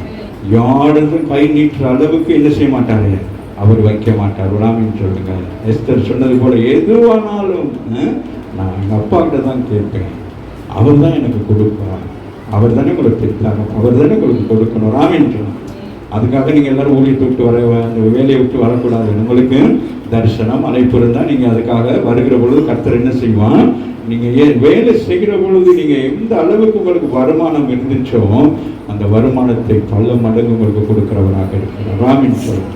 உலகத்தில் இருக்கிற மனுஷன் உங்கள் உழைப்புக்கு சம்பளம் கொடுப்பான், ஆமே அவர் அல்ல. அவர் உண்மையாக உங்களுக்கு என்ன செய்வார், அவர் உங்களுக்கு உங்களுடைய ஊழியத்துக்கு அவர் என்ன செய்வார், ஏன்னா அவர் செய்ய வேண்டிய வேலையை நீங்கள் செய்வீங்க. ராமின் சொல்லுங்க. அப்போ அவருக்கு எவ்வளவு தகுதியான சம்பளம் கொடுக்க வேண்டுமோ அந்த சம்பளத்தை தான் என்ன செய்வாங்க, உங்களுக்கு கொடுப்பார். ராமின் சொல்லுங்க. நான் பூமியில் இருக்க நேரம் நான் செய்த வேலையை என் மகள் செய்கிறாள், என் மகளுக்கு நான் என்ன செய்ய வேண்டும், என் தராதரத்துக்கு ஆமே நான் அவளுக்கு அதை எவ்வளோ போஷிக்கிறேன். ராமின் சொல்லுங்க. அவளுக்கு இந்த குறைவு வரக்கூடாது. ராமின் சொல்லுங்க. ஆமாம் இல்லை, இங்கே வந்து ஊழியம் செய்கிற எல்லாரையும் ஒரே தரமாக தான் பார்க்குறாரு. ராமின் சொல்லுங்க. பெரியவங்க சின்னவங்க, சின்ன ஊழியம் பெரியவங்க அப்படி அல்ல. ஊழியக்காரர்களையும் அப்படித்தான். யாரையும் பெரிய ஊழியக்காரர் சின்ன ஊழியக்காரர் நீங்கள் நினைக்கிற மாதிரிக்கெல்லாம் இல்லை. அவர் கண்ணில் எல்லாம் எப்படி இருக்கும், எல்லாம் ஒரே மாதிரி தான் இருக்கும். ராமின் சொல்லுங்க. நம்ம எல்லாரையும் பார்க்குற பொழுது ஆண்டவருக்கு எப்படி இருக்கும், நம்ம தான் பார்க்குற நேரம் என்ன சொல்லுவோம், இங்கே பாருங்க தலையை பாரு, கருப்பாக இருக்கு, மூஞ்சை பாரு, அப்படி இருக்குன்னு அப்படி இப்படி நம்ம சொல்கிறோமோ. ஆனால் அவருக்கு மனவகட்டியாகி நீங்கள் எப்படி இருக்கிறீங்க, எப்படி இருக்கிறீங்க, எப்படி இருக்கீங்கம்மா, அல சொல்லுங்களே வாய்களை திறந்துங்கிறீங்க, தோசை ஊற்றுற மாதிரி அல. உங்கள் வீட்டுக்காரர் சொல்வார், ஐயோ இந்த கட்டையை கட்டிக்கிட்டு படுற பாடு, அந்த கட்டையும் அவருக்கு வளர்ந்துதான். வராமிட்டு இந்த வளர்த்தியை கட்டிக்கிட்டு வளர்ந்ததை கட்டிக்கிட்டுனா யாரையும் நம்ம இப்படி தூக்கி என்னது இப்படி பார்க்க மாட்டேன், என்ன செய்கிறேன், இது பார்க்க வேண்டியதாக இருக்குது அப்படின்னு சொல்லிட்டு அதுவும் அழகு தான். வராமின்னு சொல்லுங்கள். குண்டா இருந்தாலும் அழகு தான், மெலிவாக இருந்தாலும் அழகு தான். ஏன்னா நீங்கள் யார், அவருடைய மனவாட்டி. வராமின்னு சொல்லுங்க. ஆமாவா இல்லையா? ஆகவே ஆண்டவர் இன்னைக்கு ஒரு பெரிய காரியத்தை செய்யலாம். வாசிங்க. அவர் அவரிடத்தில் ஏதாகிலும் கிடைக்குமா என்று எண்ணி அவர்களை நோக்கி பார்க்கிற பொழுது அப்பொழுது பேதுரு வெள்ளியும் பொண்ணும் வெள்ளியும் பொண்ணும் ஈடு செய்ய முடியாதது. இன்னைக்கு மகள் காலையில் ஒரு பாட்டு ஒன்று பாடல, என்ன மண்ணுக்காக ராமின்னு சொல்லுங்க. நம்மளாம் மண் ராமின்னு சொல்லுங்க. நமக்கு அவர் இருக்கிறனால தான் நாங்கள் மாணிக்கம் ஜொலிக்கிறோம். நமக்கு விலை மதிப்பே இல்லை. பக்கத்தில் பார்த்து சொல்லுங்க, எனக்கு விலை மதிப்பே இல்லைங்க. என்னை கல்யாணம் கட்டுறதுக்கு என் புருஷன் சீதனம் கேட்டார். நான் விலை மதிப்பு இல்லாத ஒரு மாணிக்கம் எக்ஸ்ட்ராவாக தான் நான் கொடுத்துருக்கேன்னு சொல்லுங்க. ராமின்னு சொல்லுங்க. ஆமாம் இல்லையா? வாசிங்களேன். என்னிடத்தில் உள்ளதை சொல்லுங்க, எல்லாம் சொல்லுங்க. என்னிடத்துல ஒண்ணு இருக்கு, அதை நான் சும்மா வச்சிருக்க மாட்டேன். அதை நான் என்ன செய்வேன்? மற்றவங்களுக்கு கொடுப்பேன். ராமின் சொல்லுங்க, என்னிடத்திலே ஒரு சுகம் இருக்கிறது. எனக்குள்ளே ஒரு சமாதானம் இருக்கிறது, எனக்குள்ள ஒரு சந்தோஷம் இருக்கு, எனக்கு ஒரு விடுதலை இருக்கிறது. எனக்கு எந்த ஒரு சுமையும் இல்லை. எனக்கிட்ட இருக்கிற ஒரே ஒரு சுமை இந்த கிறிஸ்து. இதை நான் என்ன செய்யணும்? எல்லாருக்கும் பகிர்ந்து கொடுத்து நான் என்ன செய்ய போகிறேன்? நான் என்னை இலகுவாக்கிக் கொள்ள விரும்புகிறேன். ராமின் சொல்லுங்க, அது ஊழியம். ராமின் சொல்லுங்க, அவருடைய ஊழியம். இந்த ஊழியத்தை குறித்து நாங்கள் மேன்மை பாராட்டி கொண்டு அப்படியே மூணு வச்சுக்கிட்டு தோத்துறோம் இருக்கக்கூடாது. ராமின் சொல்லுங்க, ஊழியம் பண்ணிட்டு பேசாம பெக் பண்ணி போய்கிட்டே இருக்க வேண்டியது. ராமின் சொல்லுங்க, பாத்தீங்க சொல்றாரு, எனக்கு ஒன்னே ஒண்ணு இருக்குது. அவன் நினைச்சிருக்கோம் வாட்சுக்கு கொடுக்க போறானா, இல்லாட்டி என்னது வேற எதுவும் கொடுக்க போறாரான்னு சொல்லிட்டு யோசிச்சிருப்பான். வாசிங்களேன், சொல்லுங்க, நசரனாகிய இயேசு கிறிஸ்துவின் நாமத்தினாலே get up and walk. என்ன செய்யணும்? வேற ஒன்றும் சொல்லல, ஒரு எண்ணம் ஒன்று வச்சிருக்கேன் தம்பி. ஐயா 40 வயசுனால பெரிய ஆள் தானே, நம்ம பேரோட அந்த வயசுல தான் இருந்திருப்பாங்கல்ல. அதனால ஒரு எண்ணம் ஒன்று இருக்கு. அந்த எண்ணெயை என்ன செய்யணும்? 3 வேளை என்ன செய்யணும்? போட்டு நீவு. என்னது? கால் சரியா போயிடும். அம்மாவே இல்லையா? அம்மாவே இல்லையா? சொல்லுங்களேன். நாகமானை கொண்டு போயிட்டு குடிக்காது யார்? எலிசா சொல்லுவார், போயிட்டு யோர்தானுக்கு என்னது குடிச்சிட்டு ஓடிப்போ அப்படின்னு சொல்றாரு. அவனுக்கு கோபம் வந்துருச்சு. ராமின் சொல்றேன், நான் யாரு? ஒரு தேசத்துல ஒரு பெரிய அதிகாரியாக இருக்கிறேன். என்ன என்ன செய்யறாரு? இந்த மாதிரி இதை என்ன செஞ்சாரு? அம்மாவே இல்லையா? அன்னைக்கு நம்ம அநேகர் எல்லாம் எதிர்பார்க்கிறோம், என்னென்னமோ ஆண்டவர்களை எதிர்பார்க்கிறோம். நாம் எதிர்பார்க்க வேண்டிய ஒன்னே ஒன்று நான் ராமின் சொல்லுங்க. ஆகவே சொல்லுகிறார், நாசனாவே இயேசு கிறிஸ்து நாமத்தினாலே நீ என்ன செய்யணும் என்று சொல்லி என்ன விசுவாசம். ராமின் சொல்றது 40 வருஷம் கால் கையெல்லாம் எப்படி இருக்கிறது? முரட்டுத்தனமா இருக்கிறது. அது என்ன செய்ய முடியாது, வளர்ச்சியெல்லாம் எடுக்கவே முடியாது. ராமின் சொல்லுங்க, கொண்டு போய் டிங்கரிங் பண்ணா கூட என்ன செய்ய முடியாது, ஒன்றும் செய்யும். இந்த வார்த்தை பேதுருக்குள்ளிருந்து இந்த வார்த்தை போகிறது. இந்த கையை தொடுகிற பொழுது இந்த கைக்குள்ளாக என்ன செய்வது? ஒரு வல்லமை புறப்பட்டு போகிறது. இயேசு சொல்லுகிறார், 12 வருடங்கள் பெரும்பாடு ஸ்திரீ தொட்ட பொழுது கேட்கிறார், யார் என்னை தொட்டது? எனக்கு இருந்து ஒரு வல்லமை புறப்பட்டு போகிறது. அதே வல்லமை பேதுருக்குள்ள இருந்து போகிறது, அதே வல்லமை உங்களுக்கு இருந்து போகிறது. அதுதான் ஆண்டவர் விரும்புகிறார். ராமின் இல்லைன்னா இயேசு அவனை கண்டு சுகமாக்கி இருக்கிறான். ஆனால் எனக்கு பிறகு ஒருவன் வருவான், நான் நியமித்த பேதுரும் யோவான் இந்த இடத்துக்கு வருவார்கள். அவர்கள் அற்புதம் செய்து மரித்த இயேசு உயிரோடு இருக்கிறார் என்பதை சாட்சி சொல்லும்படியாக அவனை சாட்சியாக அங்கே வைத்திருந்தார்கள். ராமேன் 40 வருடங்கள் முடவனாக அங்கே அமர்ந்திருந்தான். ராமேன் சொல்லுங்க, இயேசுவை வெளிப்படுத்துவதற்காக உங்களை என்னை ஆண்டவர் என்ன செய்திருக்கிறாரே? எழுப்பி இருக்கிறார். ராமேன் சொல்லுங்க, நீங்கள் நான் என்ன உலகத்தில் எப்படியோ உட்கார்ந்துக்கிறோம், நாமாவே இல்லையா? இன்னைக்கு எப்படி என்ன செஞ்சிருக்கிறாரு சொல்லுங்க, நான் எழுப்பி நடக்க போகிறேன். ராமேன் இனி சபையில முடவனா இருக்க மாட்டேன், சபை வாசல்ல முடவனா இருக்க மாட்டேன், ஜெபத்துக்கு கூப்பிட்டாம அப்படி கை கால வச்சுட்டு முடவை மாதிரி இருக்க மாட்டேன். ராமேன் சொல்லுங்க, ஐயோ போன் வரையில இந்த சிஸ்டருக்கு வேற வேலையே இல்லை. சிஸ்டர் அவங்க சிஸ்டர் சோத்திரம் ஜெபம் பண்ண இந்த விளையாட்டுலாம் சரி. கர்த்தர் குணசாலியோட இருப்பார், போன் எடுக்கிற உங்களோட இருப்பார். ராமேன் அவருக்கு ஒரு பயங்கரமான ஒரு ராமேன் அப்படி தட்டி போட்டுட்டு போய்கிட்டே இருப்பார். ராமேன் உனக்கு வேணுமா எடுத்துட்டு போ, பொண்ணு வெளியே என்னிடத்துல இருக்கு. ஆனா என்ன இருக்கிறது? உன் சுமையை போக்குற ஒரு அற்புதம் எனக்கிட்ட இருக்கு. ராமேன் அதை பெற்றுக்கொள்ள வேண்டும். ராமேன் அதான் மிக முக்கியமானது. ஆகவே எழுந்து நடன் சொல்றாங்க. எப்படி இருக்குமா இருக்கும் சொல்லுங்க. தூக்க இயலுமா? அந்த மாதிரி ஆட்கள் தூக்க இயலாது. சரியான காரமா இருப்பாங்க, உடம்பு சேஃப் இல்லாம இருக்கும். ராமேன் சொல்லுங்க, என்ன செஞ்சுவார் பேதுரு? தேவ வல்லமையோடு சொல்லுங்க, மாமிசத்தின் பலன் அல்ல, ஆவின் பலனினாலே நாம் என்ன செய்யறோம். ஒரு முறை அப்படிதான் இலங்கையில் ஒரு கூட்டம் நடந்து கொண்டிருந்தது. ஒரு கோலியாத்தை போல ஒரு மனுஷன் பயங்கரமா பிசாசு பிடிச்சு ஆடி வந்து ஐயா ஐயா நிக்கிறாங்க, மேடையில் நிக்கிறாங்க, கீழே இருந்து அப்படியே ஐயா ஒரு வார்த்தை பேசுறான். ஐயா ஐயா அவர் என்னை விட ஷார்ட்டாக தான் இருப்பாங்க, நம்ம சின்னமாக தான் இருப்பாங்க. அவன் கோலியாத் மாதிரி வந்து நின்றுட்டு இங்கே எப்படி இவனு கத்துருக்கான். அவர் இங்கேருந்து போயிட்டு அப்படி ஸ்ட்ரெயிட்டை பிடிச்சி அப்படி தூக்கி போட்டாங்க. எங்களுக்குன்னா அவரால் முடியாத ஒரு ராமின்னு சொல்லுங்க. இந்த பலன் உங்களுக்கு கொடுத்துருக்காங்களா? வீட்டில் ட்ரை பண்ணி பாருங்க. பாசுங்க. அவன் வலது கையினால் அவனை பிடித்து தூக்கி விட்டான். சொல்லுங்க, தூக்கி விட்டேன். உடனே அவனுடைய கால்களோ கரடுகளோ பலன் கொண்டது. யோசிச்சு பாருங்களேன், எப்படி துறக்கல் எப்படி நடக்கிறது? அந்த ஒருத்த ஸ்போர்ட்லயும் நடக்கிறது ராமின்றது. கையை பிடிச்சிட்டு கொஞ்சம் தான் இருக்கு. யோவான் என்ன செய்வோம்? அந்த அந்த தண்ணி வச்சிருக்கீங்களா? இல்லாட்டி என்ன கொண்டு வர சொன்னேன் தானே இந்த தண்ணி என்ன? இன்னைக்கு அப்படிதான் இருக்கிறாங்க. நேற்று ஒரு சகோதரி வந்து சொல்றாங்க, ஒரு பேயை விரட்ட போனோம். அப்புறம் நான் என்ன செஞ்சேன், நானும் பாசரம் 3 நாள் உபவாசம் இருந்து அதுக்கு பிறகு போய் நாங்கள் ஜெபம் பண்ணி பேயை விரட்டோம். பேயே சிரிக்கும். என்னை விரட்ட 3 நாள் உபவாசம் இருக்கு. ஆண்டவர் அவருக்கு அவர் அங்கிருந்து சிரிப்பார். நான் செய்யற வேலைக்கு நீ என்ன அந்த மாதிரி பண்ணி கிடக்கிறேன்? புரியுதுங்களா? விசுவாசம் தான் நமக்கு ராமின்னு சொல்லுங்க.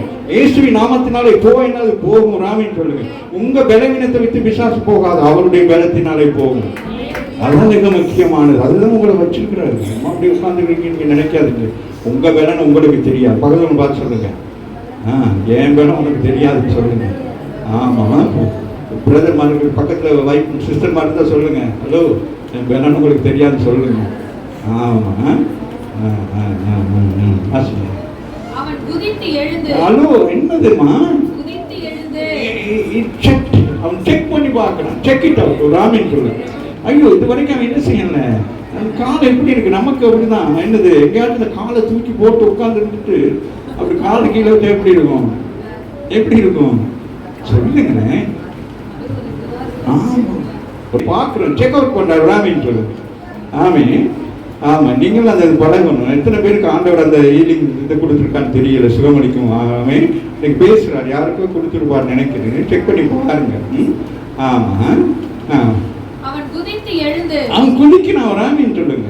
அப்புறம் என்ன செய்யணும்? எழுந்துடலாம், குதிக்கணும், விபான்களை தொட்டோம். அப்ப என்னன்னா நான் நினைக்கிறேன், ஹலோ என்ன அவளுக்கு என்ன நடந்திருக்கு? அபிஷேகம் ராமின்னு சொல்லுங்க. ஆமே, அப்ப எனக்கு இருக்கிற அபிஷேகம் உங்களுக்கு வரணும். பேதுரு சொல்றாரு, உன் மேல கைகளை வைத்தபோது பெற்றுக்கொண்ட அபிஷேகத்தை சொல்லி பவுல் சொல்றதுமான. இப்ப இவருக்கு ஒரே நேரத்தில் இத்தனை வருஷங்கள் 40 வருஷமாக முடவனாய் இருந்த மற்றவர்களுக்கு சுமையா இருந்த சுமையை கர்த்தர் மாற்றுகிற பொழுது என்ன செய்யணும்னா, அவனுக்கு ஒரு அபிஷேகத்தையும் கொடுக்கிறவர் ராமின் சொல்லி. ஆமாவோ இல்லையா? ஆமே, ஏன்னா அபிஷேகம் பண்ணப்பட்டவர்கள் ஆமே அவனை தொட்டபடினால் ஒரு அற்புதம் நடக்கிறான் சொல்லுங்க. ஆமே, வாசிக்கிறேன். அவன் குதிக்கிறான், அப்புறம் எழும்புறான், அப்புறம் என்ன செய்யறான்? நிக்கிறான். நீ ஏன் நடக்கிற? நிக்கிறான், என்ன பாக்குறான் ராமன் சொல்லுங்க. எப்படி இருக்கும்? குழந்தைகள் பாருங்களேன், சின்ன பிள்ளைகள் எப்படி இருக்கும் சொல்லுங்க. சின்ன பிள்ளைகள் எப்படி எழுப்பி நடக்கும் சொல்லுங்க. தாய்மார்கள் யாராச்சும் எழுப்பி சொல்லுங்க, உங்க பிள்ளை எப்படி நடக்கும் சொல்லுங்களேன். இப்படிதான் அப்படியே இருக்கும். அப்படியே எலும்பி நிற்க, அம்மா எலும்பி நிற்கிது புள்ள அப்படின்னா அதுக்குமே என்ன செய்யும்? டக்குனு கீழே விடுவோம், அப்புறம் திரும்பி எழுவோம், அப்புறம் நிற்கும், நின்றுட்டு என்ன செய்யும்? ஓடு ராமின்னு சொல்லுங்க. இந்த அனுபவம் 40 வருஷங்களுக்கு பிறகு நடக்கிறது ராமின்னு சொல்லுங்க. 40 வருஷங்களுக்கு பிறகு ஆமே இந்த அனுபவம் யாருக்கு வருது? இந்த மனுஷனுக்கு வருது ராமின்னு சொல்லுங்க. ஒரு குழந்தை பருவத்தை போல ராமின். அதுதான் அபிஷேகத்தின் அனுபவம் நம்மளுடைய வாழ்க்கையில் எப்படி இருக்கும்? ஆமே, ஒரு குழந்தை பருவத்தை போலதான். பெற்றுக் கொள்ளுகிற பொழுது நமக்கு எப்படி இருக்கும்? முதல் நமக்கு என்ன நடக்குன்னே தெரியாது. ஆமா இல்லையா? ஒழுவோம், எழுவோம், குதிப்போம். அது ஆனா அதே சில பேர் என்ன செஞ்சிருவாங்க, அந்த முதல் அனுபவத்திலே இருக்கக்கூடாது ராமின். சில பேருக்கு சில சபைக்கு போனோம்னா அதெல்லாம் பார்ப்பாங்க, எனக்கு அபிஷேகம் வந்துருக்கு சொல்லி சும்மாவே ஏதாச்சும் சேட்டை பண்ணிக்கிட்டு இருப்பாங்க ராமின். அது ஆமே, அதை ஒழுங்கும் கிரமமாய் செய்ய வேண்டும். ஆமே, ஞானமாய் நடந்து கொள்ள வேண்டும். இன்னைக்கு அதனாலதான் புறஜாதி ஜனங்களை பார்த்து சிரிக்கிறது காரணம், நம்ம ஜனங்கள் அந்த மாதிரி என்ன செய்வாங்க, ரொம்பவும் இது பண்ணுவாங்க. கூட்டம் கூட வந்திருக்க ஒரு ஊழியக்கான வெளிநாட்டுல இருந்து வந்திருந்தாலும் போதும், அவர் கை வச்சோன்னா எனக்கு அந்த வந்துருச்சுன்னு சொல்லி அப்படியெல்லாம் இருக்கக்கூடாது. ராமின் சொல்லுங்க. எவ்ரி திங் சரியா இருக்கும். அவசியம் எழுந்து நின்று நடந்தான் ராமின் சொல்லுங்க. பார்க்கிறோம் ராமின் சொல்லுங்க. நடக்கிறவன் எப்படி இருக்கும்? ஆச்சரியமா இல்லையா? சொல்லுங்களேன். இன்னைக்கு அந்த ஆச்சரியம் உங்களுக்கு நடக்க போகுது ராமின். ஒரு சுமையெல்லாம் போயிருச்சு. இப்ப அந்த சுமை இருந்தா என்ன செய்வீங்க? ஒரு சுமையை தூக்கிட்டு போல எப்படி போவாங்க? அந்த சுமை இல்லாம போனா எப்படி இருக்கும்? அந்த என்ன மார்க்கெட்லாம் போயிட்டு சாமான்லாம் வாங்கி கொண்டுட்டு வரணும், அப்படியே வருவீங்க வந்து வச்சுட்டு வா தண்ணி தாங்க அப்படின்னு சொல்லுவாங்க, வராமின்னு சொல்லுங்க. அது மாதிரி இங்கே பாருங்களேன், நடந்து குதிக்கணும், ராமின்னு சொல்லுங்க. எப்படி மகிழ்ச்சி ராமின்னு சொல்லுங்க. இது உங்க வாழ்க்கையில் இன்னைக்கு வருது ராமின்னு சொல்லுங்க.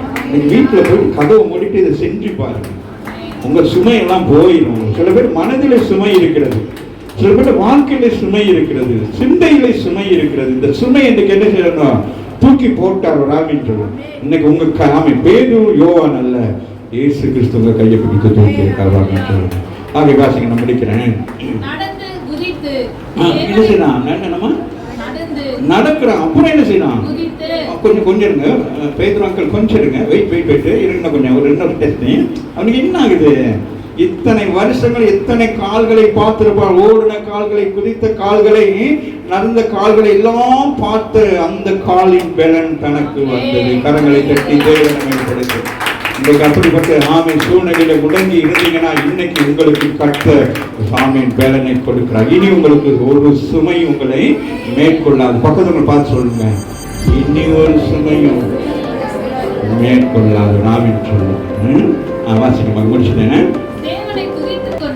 அடுத்து என்ன செய்யலாம், இதுதான் மிக முக்கியமான. குதிச்சுக்கிட்டு என்னது, வீட்டுக்கு ஓடலாம் ராமீன் சொல்லுங்க. சில பேர் அற்புதங்கள் அடையாளம் பட்டுட்டு சாட்சி வந்து சொல்றது என்ன சொல்றது, அப்படியே ஓடி போடும், பிசாசுக்கு முன்னாலே ஓடுறது வராமின் சொல்லு. இவனோ தேவனுக்கு பின்பதாக ஓட விரும்புகிறான் ராமின் சொல்லு. துதித்தான், அதுக்கு பிறகு என்ன செய்கிறான், தேவனை துதித்து கொண்டு வராமின்னு சொல்லுங்க. எத்தனை வெளியிருந்து கேட்டுக்கிட்டு இருந்திருப்பான், இத்தனை பாட்டை கேட்டுக்கிட்டு இருந்திருப்பான். அங்க ஒரு மெர்லின் மாதிரி ஒரு பிள்ளை இருந்து பாடிட்டு இருந்திருப்பான். ஆமாவே இல்லையா, ஐயோ என்னைக்கு இவ்வளவு வெற்றியெல்லாம் பார்த்துருப்பான். ஆமாவே இல்லையா, நேச்சுரலாக ஒரு விஷயத்தை பாருங்க, உங்கள் வாழ்க்கையை நீங்கள் யோசித்து பாருங்கள். நாங்கள் எப்படியெல்லாம் இருந்து எந்த நிலைமையிலிருந்து இன்னைக்கு ஆண்டவர் எங்களை உயர்த்தி வைத்திருக்கிறார். அவருடைய சமூகத்தில் எத்தனையோ பேருக்கு கிடைக்காத காரியங்களை கற்றவர்களுக்கு செய்கிறார். வாசித்து நான் முடிக்க போகிறேன். தேவனை துதித்துக் கொண்டு முதல் செப வேலையிலே இங்க என்ன நடக்கிறது, சம்திங் ஹேப்பன் வராமல். அந்த ஜெப முதல் வேலையிலே நீங்க வந்துட்டீங்கன்னா அற்புதங்களை பெற்றுக் கொள்வீர்கள். நீங்கள் ஆமீன் தாமதித்து வந்தால் உங்களுடைய சுமை உங்களோடு தான் இருக்கும் ராமின் சொல்லுங்க. உங்களுடைய சுமையை தூக்கி சுமக்கிறதுக்கு ஒருத்தரை ஆண்டவர் வைத்திருக்கார் ராமின் சொல்லுங்க. ஆகவே நான் 70 வருஷங்கள் அங்கே அவர்கள் அடிமைகளாக இருந்தார்கள் பாபிலோன் தேசத்திலே. அந்நிய தேசத்தின் ராஜாவாகிய கோரேசிடத்தில் ஆண்டவர் சொல்லுகிறார், உங்களுடைய 70 வருஷம் முடிந்து போயிட்டு இவர்களை திருப்பி அனுப்பிட்டு சொல்லுறாமின்னு சொல்லுங்க. உங்களுடைய வாழ்க்கையில ஆமீன் சில காரியங்கள் குறிப்பிட்ட காலம் வரைக்கும் நீங்கள் போராடி கொண்டிருந்தா இன்றைக்கு நீங்க விசுவாசிங்க, இன்னைக்கு ஆண்டவர் அதை மாத்துறார். என்னுடைய சுமையை மாத்துறார். என் கணவன் நிமித்தம், என் மனைவி நிமித்தம், என் பிள்ளைகள் அது எங்களுக்கு சுமையாக இருக்கிறது, சமாதானம் இல்லை. பிள்ளையை பார்க்கிற நேரமெல்லாம் எனக்கு வேதனையாக இருக்கிறது. வேறு யாரை குறித்து எதை குறித்து வீட்டுக்கு போனா உங்களுக்கு எது உங்களுக்கு தலையில யோசனையா இருக்கிறதோ இப்ப ஆறுதல் அடைங்க. ஆண்டவர் அந்த சுமையை போய் எடுத்துட்டாரு. எப்படி அந்த மனிதனுக்கு யோவானும் பேதுரும் சேர்ந்து அந்த காரியங்களை செய்தார்கள், அதுபோல கர்த்தர் இன்றைக்கு கால வேளையிலே உங்களை உடைத்து உருவாக்குகிறார். ராமின் சொல்லும் முடமான கைகள், முடமான சூழ்நிலைகள், சோர்வுகள், பலவீனங்கள், வியாதிகள். சில பேருக்கு என்னது, எந்த காரியத்தை செய்யாம அப்படியே இருக்கிறோம்னே தெரியாம அப்படியே இருக்கிறது. ராமின் சொல்லுங்க. டீ வாங்கி வைத்தா குடிக்கிறது, அடி வைக்கிறது, சாப்பாடு அடி வைக்கிறது, சமைக்கல இன்னைக்கு எல்லாம் செய்யணும். ராமின் சொல்லுங்க. இன்னைக்கு இங்கேருந்து போகணும், எப்படி போகணும் சொல்லுங்க. ரோட் சரியில்லை, குதித்து விழுந்து காயப்பட்டு பல்லு உடைந்து இவ்வளவு நாள் ஒண்ணுமே அப்படியே தான் போயிட்டு இருந்தேன். அப்படியே இந்த பாட்டு பாடுவாங்க, ஒரு பாட்டு ஒண்ணு எல்லாரும் சேர்ந்து எழுப்பிட்டு ஒரு பாடலை பாடுவோம். இப்பொழுது எனது கல்லறைக்கு நேராக பெட்டி போவாங்க. நம்மெல்லாம் அப்படியா போயிட்டு இருந்தீங்க. உற்சாகம் ராமின்னு சொல்லுங்க. சபை கொண்டு போனாலும் என்னது ஒரு உற்சாகம். நான் வீட்டிலலாம் போயிட்டு சும்மா விசில் அடிச்சு சும்மா ஜாலியா இருக்கணும். ராமின்னு சொல்லுங்க. முடிச்சிடுவோமா? ஆசைங்க. குதித்து எழுந்து நின்று நடந்து தேவனை துதித்துக் கொண்டு அவர்களோடு கூட தேவாலயத்துக்குள் ஆரம்பித்தான். யாரோடு? அப்போஸ்தலராகிய பேதுருவோடும் யோவானோடும். எங்க இருந்தான்? வாசலிலே. இப்ப எங்க நிக்கிறான்? ஈக்குவல். யாரோட? நீங்க எங்க கிடந்தீங்க? அங்க. இப்ப யாருக்கு ஈக்குவல்? இயேசுவுக்கு ஈக்குவல். ராமன் சொல்லுங்க. பேதுரு சொல்லுகிறார், பவுல் சொல்லுகிறார், நான் அல்ல கிறிஸ்து. ராமன் சொல்லுங்க. அவருக்கு எந்த சுமையுமே இல்லை. இயேசுக்கு அம்மாவே இல்லையா? அதனாலதான் அவர் சொல்றாரு, வருத்தப்பட்டு பாட சுமக்கிறேன்னா என்கிட்ட வாங்க, நான் என்ன செய்வேன்? இணைப்பாண்டு தருவேன் என்று ராமன் சொல்லுங்க. ஆகவே வாசிக்கிறேன். அவன் நடக்கிறதையும் பாருங்களேன். பரலோகத்தில் ஒரு பெரிய சந்தோஷம் உங்கள் மூலமாக ராமன் சொல்லுங்க. ஜனங்கள் என்ன செய்யறாங்க? எதிர்பார்த்து கொண்டிருக்காங்க. யாராலையும் முடியாத ஒரு காரியத்தை உங்களை கொண்டு கர்த்தர் செய்கிறவராக இருக்கிறார் என்று சொல்லுங்க. உங்கள் மூலம் ஆண்டவர் ஆமை அப்படி நாமம் மகிமைப்படுகிறதாக இருக்கிறது. ஆகவே தேவாலயத்தின் அலங்கார வாசலிலே பிச்சை கேட்டு உட்கார்ந்திருந்தவன் இவன் தான் என்று அறிந்து அவனுக்கு குறித்து மிகவும் ஆச்சரியப்பட்டு பிரமித்தார்கள். உங்கள் வாழ்க்கையில நடக்கிற காரியத்தை அக்கம் பக்கம் இருக்கிற ஜனங்கள் நாமே ஆச்சரியப்படுது.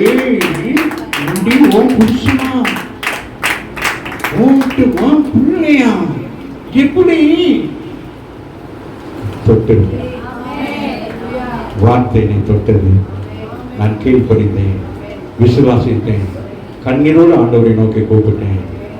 எனக்கு என் சுமை இது ஒரு சுமையா இருந்தது. ஆமே, இது எனக்கு ஒரு வெட்கமாக இருந்தது, எனக்கு ஒரு அவமானமாக இருந்தது. சபைக்கு போறோம், வாரம் நம்ம வீட்டில் இப்படியே இருக்குன்னு சொல்லிட்டு இன்னைக்கு ஆண்டவர் பேசுகிறார். கர்த்தரை மாற்றுகிறார். ஆமென் சொல்லு. அடுத்த வசனம் என்ன சொல்லுமா?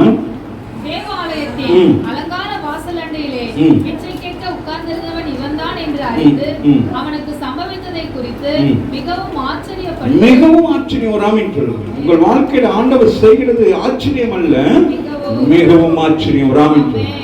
ஆமீன். அந்த பட்டினத்திலே மிகவும் பெரிய சந்தோஷம் உண்டானது என்று சொல்லப்படுகிறது. மிகுந்த சந்தோஷம் உங்க வாழ்க்கையில் இன்னைக்கு என்ன உண்டாகுது? இந்த 3வது ஞாயிற்றுக்கிழமை என்ன உண்டாகுது? சொல்லுங்க.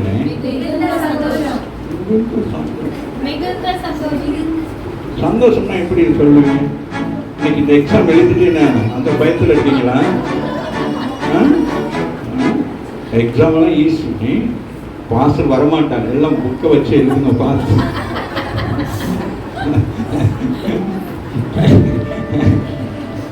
5 மணினாலும் எழுதவே முடியாது புக்கை வச்சு. ஆனால் கர்த்தர் நல்லவர். கரங்களை தட்டி தேவன் குணமாக்கப்பட்ட சப்பானி பேதுரு யோவானை கற்றுக் கொண்டிருக்கிறது. ஜனங்கள் எல்லாம் யார் பாருங்கள் எங்க இருந்தான்? பிச்சை போட்டவர்கள் என்னது ஆச்சரியப்படும்படியாக அவன் யாரோட போய் நிற்கிறான்? இன்னைக்கு நீங்கள் அப்படி இருக்கணும். இயேசுவோட சார்ந்திருக்க வேண்டும். நீங்க உலகத்துல பல சுமைகளோட கஷ்டங்கள் வேதனையோட அதோடையே கிடக்கிறது. இந்த சேத்துக்களை பண்டி கிடக்கிற மாதிரி அப்படியே கிடக்கிறது.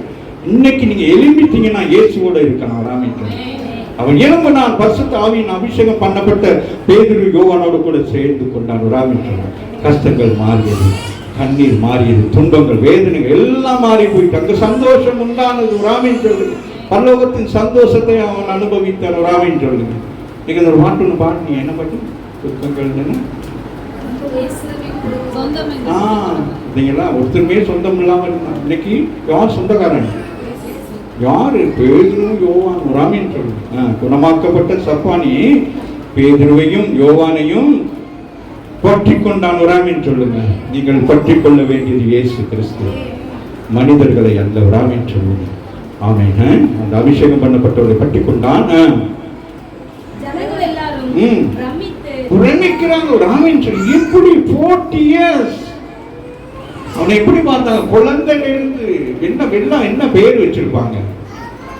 சப்பானின்னு கூப்பிட்டுருப்பாங்க. வேறு என்னது? நம்ம தமிழ்நாட்டில் நம்ம எப்படி சொல்லுவோம்? சொல்லுங்க. சொல்லு புஷ்பா, நீ சொல்லு. நீ சொல்லுங்க. Very good. அவர் சொன்னது அப்படியே சொல்றாங்க. நொண்டிப்பாங்க. ஆமாவா இல்லையா? நம்ம தான் இன்னைக்கு நொண்டி வச்சுக்கிறோம். தக்கரக்கா. இன்னைக்கு ஜெபத்துக்கு நொண்டி தன்னை பண்ணக்கூடாது. ராமேஸ்வரன் உங்க பாஷையிலே பாருங்க. வேற எதுக்கு? சபைக்கு வர்றதுக்கு நொண்டி அடிச்சுட்டே கிடந்தீங்கன்னா அப்புறம் 40 வருஷம் இல்லை 60 வருஷத்துக்கு நொண்டி அடிச்சுட்டு கிடக்க வேண்டியதுதான். வாசிக்க முடிச்சுட்டேன்னா ஜனங்கள் எல்லோரும் பிரமித்து சாலமோன் மண்டபம் எண்ணப்பட்ட மண்டபத்திலே அவர்களிடத்திற்கு ஓடி வந்தார்கள். எல்லாம் என்ன செஞ்சிட்டாங்க? என்ன சொல்லுங்க? எங்க வீட்டுல ஒரு பிரமிப்பான ஒரு அற்புதத்தை ஆண்டவர் செய்தார். சுற்றி இருக்கிற ஜனங்கள் எல்லாம் ஓடி வந்து ஆண்டவரை மகிமைப்படுத்தினார். எத்தனை பேர் விசுவாசிக்கிறீங்க? உங்கள் வாழ்க்கையில் நடக்கும். 7 நிமிடம் ஜெபம் பண்ணுவோம்.